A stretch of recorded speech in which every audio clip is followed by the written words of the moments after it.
Hello friends, मी रोशनी yummy food रेसिपीजमध्ये तुमचं खूप खूप स्वागत आहे. चला तर मग एक 5 रेसिपीज मी तुम्हाला इथं सांगणार आहे, जेणेकरून आठवडाभर तुम्ही अगदी छान असं प्रोटीन असलेलं सोयाबीन खाऊ शकता. तुम्हाला असंही वाटणार नाही की रोज रोज तेच तेच खाऊन कंटाळा आला आहे. तर चला मग झटपट आपण ही रेसिपी स्टार्ट करूया. तर सगळ्यात अगोदर आपण इथं ट्राय करूया सोयाबीन टिक्की. तर असा छान असा करकर आवाज येतो की नाही, अगदी छान तयार होते बरं का, आणि टेस्ट तर अगदी अप्रतिम. चला तर मग झटपट आता आपण लगेच तयारी करूयात. सगळ्यात अगोदर घ्यायचं आहे सोयाबीन क्रश केलेलं, त्यामध्ये घालायचं आहे कांदा, त्यानंतर यामध्ये घालायचं आहे बटाटू. अगदी छान असं उकडलेलं एक मध्यम आकाराचा बटाटू यामध्ये घातलेला आहे. आता यामध्ये घालायचं आहे 5 चमचा बेसन आणि यामध्ये थोडीशी हळद घालायची आहे. आता हा घरगुती मसाला आहे, सर्व गरम मसाला मिक्स करून यामध्ये घातलेला आहे. लाल तिखट घालायचं आहे, धनेपूड घालायची आहे, गरम मसाला घालायचा आहे आणि छान व्यवस्थित मिक्स करून घ्यायचं आहे. चला तर आता छान असं मिक्स करून आपण छान अशा टिक्की तयार करून घेणार आहे. अगदी छान होतात बरं का. तर तुम्हाला ही रेसिपी कशी वाटली हे कमेंट बॉक्समध्ये मला नक्की कळवायचं आहे. आणि तुम्हाला यातलं सगळ्यात जास्त फेवरेट कोणता पदार्थ बनलेला आहे सोयाबीनचा, हाही मला नक्की कळवायचा आहे. चला तर झटपट आता आपण छान अशा टिक्की तयार करून घेतलेल्या आहेत. तर त्या कमी तेलामध्ये अगदी थोडंसं 1 चमचाभर तेल घालायचं आणि त्यामध्ये आपण आता हे शॅडो फ्राय करून घेणार आहे. आणि हो, अगदी छान होतात बरं का, कुरकुरीत चमचमीत होतात अगदी. छान असं आपण ठेवायचं, मस्त असं फ्राय करून घ्यायचं आणि त्याच्यावरती थोडंसं आपण पालटून पालटूनसुद्धा फ्राय करायचं आहे. आणि हो, यावरती आहे ना छान असं क्रंच येण्यासाठी आहे ना, मी अगदी छान असं पांढरं तीळ स्प्रेड केलेलं आहे. जर तुम्हालाही आवडत असेल तर ते याच्यावरती स्प्रेड करा आणि जेव्हा ते आपल्या दाताखाली येईल ना, तर इतकं छान अशी टेस्ट येते ना, अगदी छान अप्रतिम. चला तर ही रेसिपी आवडली असेल तर लाईक नक्की करा. आणि हो, अशाच प्रकारच्या पुढच्या रेसिपीजसुद्धा पाहायला विसरू नका. चला तर झटपट आता इथं आपली सोयाबीन टिक्की तयार झालेली आहे. थोडंसं लिंबू यावरती पसरवून घेऊया आणि या पद्धतीनं पसरला ना तर अगदी छानच लागतो. स्मोकी फ्लेवर वगैरे सर्व काही व्यवस्थित, अगदी परफेक्ट. चला तर आता लगेच आपण दुसरी रेसिपी ट्राय करूया. आता यावर इथं मी बनवलेला आहे सोयाबीनचा राईस, म्हणजे सोयाबीन राईस. अगदी छान होतो बरं का. आता तुमच्याकडे शिल्लक राहिलेला भात असेल किंवा तुम्ही नुकताच शिजवलेला भात असेल तर तो यामध्ये घालू शकता. चला तर आता आपण झटपट फोडणीची तयारी करूयात. सगळ्यात अगोदर जिरे, मोहरी आणि हे सगळं छान व्यवस्थित तडतडलं की त्यामध्ये घालायचं आहे आलं, लसूण आणि छान व्यवस्थित परतून घ्यायचं आहे. आता यामध्ये घालायचा आहे कांदा. कांदा घालून व्यवस्थित मिक्स करून घ्यायचं. यानंतर घालायचं आहे टोमॅटो आणि तेही व्यवस्थित साल्टे करून घ्यायचं. चला तर आता यामध्ये घालायचे आहेत सर्व प्रकारचे स्पायसेस, थोडंसं मीठ आणि हे सगळं व्यवस्थित मिक्स करून घ्यायचं. आता घालायचा आहे आपला भात म्हणजेच राईस आणि छान व्यवस्थित मिक्स करून घ्यायचं. आणि आता यामध्ये घालायचे आहेत आपले सोयाबीन्स. चला तर झटपट आपण हे सोयाबीन्स घालायचे, 1-2 मिनटं छान असं वाफवून घ्यायचं. चला तर आता झटपट आपला इथं तयार झालेला आहे सोयाबीन राईस. कसा वाटला? चला तर झटपट आता आपण दुसरी ही रेसिपी बघूया. आपण बनवूयात प्रोटीनने भरपूर असा सोयाबीन चिला. अगदी छान होतं बरं का, मस्तच लागतो टेस्टला तर. चला तर झटपट आपण हे छान व्यवस्थित सोयाबीन भिजवून घेतले गरम पाण्यामध्ये आणि त्याचं पाणीसुद्धा काढून घेतलं. तर आता झटपट हे आपण मिक्सरच्या जारमध्ये घालून छान असं क्रश करून घेऊया. जेव्हा हे क्रश होईल तेव्हा अगदी छान लागतं टेस्टला. चला तर आता हे क्रश केल्यानंतर आपण एका बॉलमध्ये काढून घेऊया.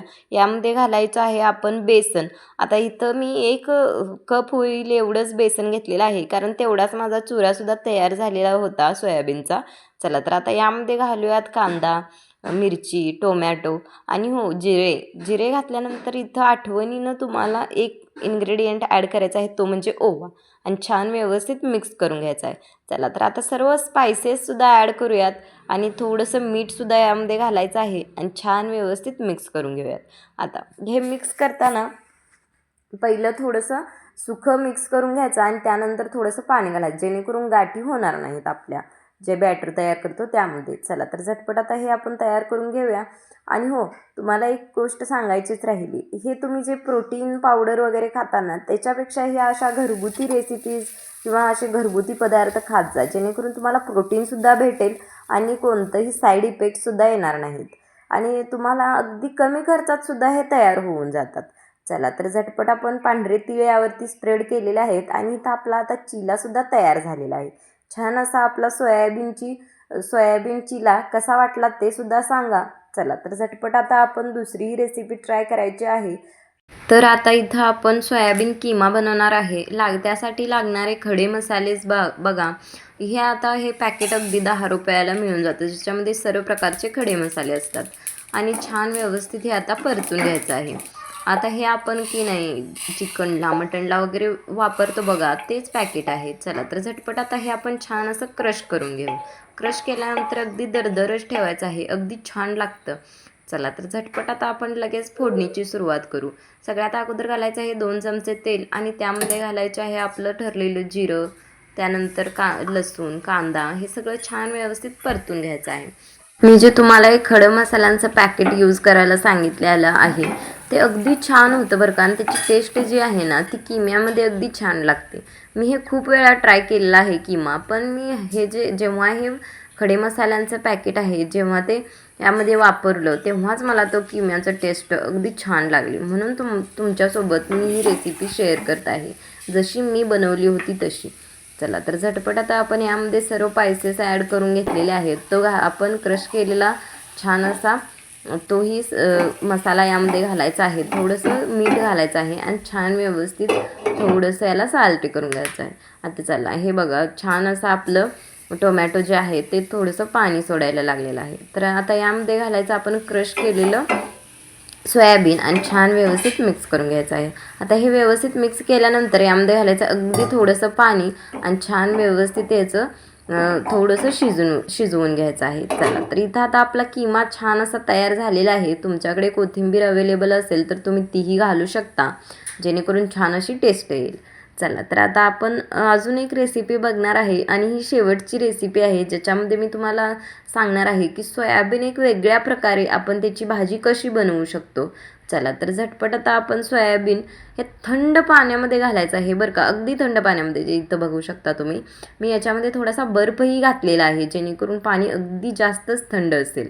चला तर झटपट आता आपण हे छान असं मोकळं करून घेऊ आणि यामध्ये सर्व प्रकारचे स्पायसेस ॲड करू.